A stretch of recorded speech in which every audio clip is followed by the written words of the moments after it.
भाग्य की परीक्षा बहुत समय पहले की बात है। एक विशाल और समृद्ध राज्य था जिसका राजा विक्रम सिंह था।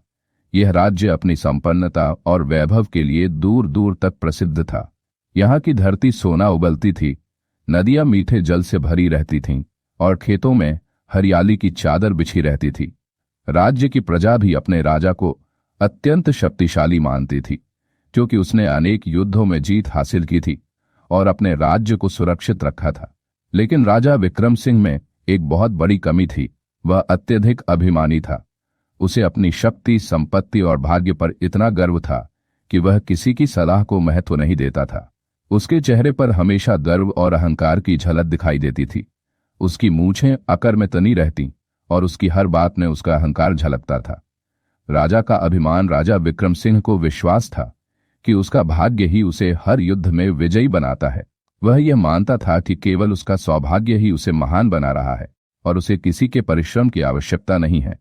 उसकी यह धारणा दिन प्रतिदिन और भी मजबूत होती जा रही थी। दरबार में उपस्थित मंत्री और दरबारी भी उसके इस अभिमान के कारण उसकी हाँ में हाँ मिलाते थे, क्योंकि उन्हें डर था कि यदि उन्होंने राजा को सच्चाई बताने का प्रयास किया तो राजा क्रोधित होकर उन्हें दंडित कर सकता है। एक दिन जब दरबार अपने पूर्ण वैभव के साथ सजा हुआ था और राजा अपने स्वर्ण सिंहासन पर विराजमान था, तभी एक विद्वान संत वहां पधारे। वे एक शांत और गंभीर व्यक्ति थे, जिनकी आंखों में अपार ज्ञान का प्रकाश था। उनकी वाणी में संयम था और उनकी उपस्थिति ही कुछ ऐसी थी कि पूरा दरबार उनके प्रवेश के साथ ही मौन हो गया। संत ने राजा से कहा, राजन, मैंने आपकी महानता और पराक्रम के अनेक किस्से सुने हैं, लेकिन मैं आपसे एक प्रश्न पूछना चाहता हूं। क्या आपको विश्वास है कि केवल भाग्य ही आपको इतना महान बना सकता है? क्या बिना परिश्रम और सच्चे प्रयास के कोई व्यक्ति वास्तव में सफल हो सकता है? राजा ने हंसते हुए कहा, संत महोदय, मेरी सफलताओं का एक ही कारण है, मेरा भाग्य। मैं अपने भाग्य के बल पर किसी भी परीक्षा में सफल हो सकता हूं। मुझे किसी के परिश्रम या सलाह की आवश्यकता नहीं। मेरे जन्म से ही यह तय हो चुका था कि मैं एक विजेता रहूंगा।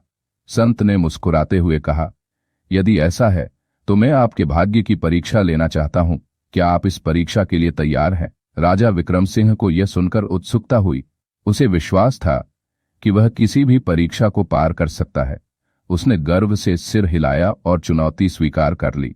भाग्य की परीक्षा का प्रारंभ संत ने राजा से कहा, राजन, मैं आपको 3 परीक्षाएं दूंगा। यदि आप अपनी बुद्धि और भाग्य से इन्हें पार कर लेंगे तो मैं स्वीकार कर लूंगा कि भाग्य ही सबसे शक्तिशाली है।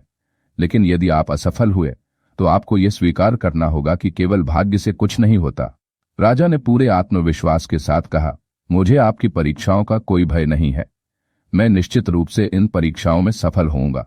संत ने राजा को 3 कठिन परीक्षाएं देने का निर्णय लिया, जो उसे यह सिखाएंगी कि भाग्य से अधिक महत्वपूर्ण परिश्रम, न्याय और विनम्रता होती है। पहली परीक्षा, निर्धनता का अनुभव। संत ने राजा को आदेश दिया कि वह अपने राजसी वस्त्र और पहचान छोड़कर एक साधारण किसान के रूप में गांव में रहे। राजा को 1 सप्ताह तक बिना किसी शाही पहचान के अपना जीवन व्यतीत करना था और अपनी आजीविका स्वयं कमानी थी।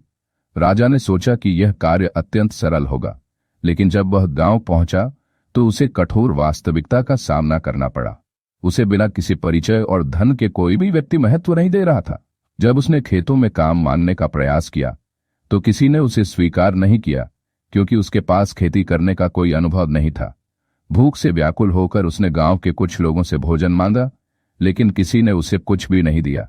1 सप्ताह बीतने के बाद राजा पूरी तरह से थक चुका था। उसे समझ में आ गया कि केवल भाग्य से भोजन नहीं मिलता, बल्कि उसके लिए परिश्रम आवश्यक होता है। जब वह वापस लौटा तो उसकी आंखों में पहली बार विनम्रता दिखाई दी। दूसरी परीक्षा, न्याय की कसौटी। अब संत ने राजा को न्याय करने की परीक्षा दी। उन्होंने राजा के दरबार में एक मुकदमा प्रस्तुत किया, जिसमें एक निर्धन किसान और एक अमीर व्यापारी थे। व्यापारी ने किसान पर चोरी का झूठा आरोप लगाया था और अपनी शक्ति का उपयोग करके न्यायाधीशों को प्रभावित कर रखा था। राजा ने पहले सोचा कि व्यापारी सही होगा, क्योंकि उसकी सामाजिक स्थिति ऊंची थी, लेकिन जब उसने गहराई से मामले की जांच की तो उसे पता चला कि सच्चाई किसान के पक्ष में थी। उसने निष्पक्ष न्याय किया और किसान को न्याय दिलाया।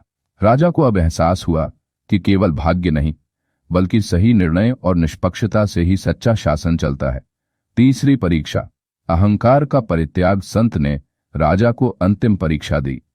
उन्होंने उसे एक जंगल में भेज दिया जहां उसे अकेले रहकर अपने अहंकार का त्याग करना था। राजा ने सोचा कि यह भी सरल होगा, लेकिन जब वह जंगल पहुंचा तो उसे किसी ने राजा के रूप में नहीं पहचाना। उसे भूख और भय दोनों का सामना करना पड़ा। एक दिन एक वृद्ध महिला ने उसे भोजन दिया और कहा, बेटा, जीवन में अहंकार से कुछ नहीं मिलता। जब तक इंसान दूसरों की सेवा नहीं करता, वह सच्चे सुख को प्राप्त नहीं कर सकता। राजा की आंखों में आंसू आ गए। उसे अपनी गलती का एहसास हुआ। जब वह अपने राज्य लौटा तो उसने संत के चरणों में सिर झुका दिया और कहा, अब मैं समझ गया कि भाग्य अकेले कुछ नहीं कर सकता जब तक परिश्रम, न्याय और विनम्रता उसके साथ न हो। संत मुस्कुराए और कहा, अब तुम एक सच्चे राजा बनने के लिए तैयार हो।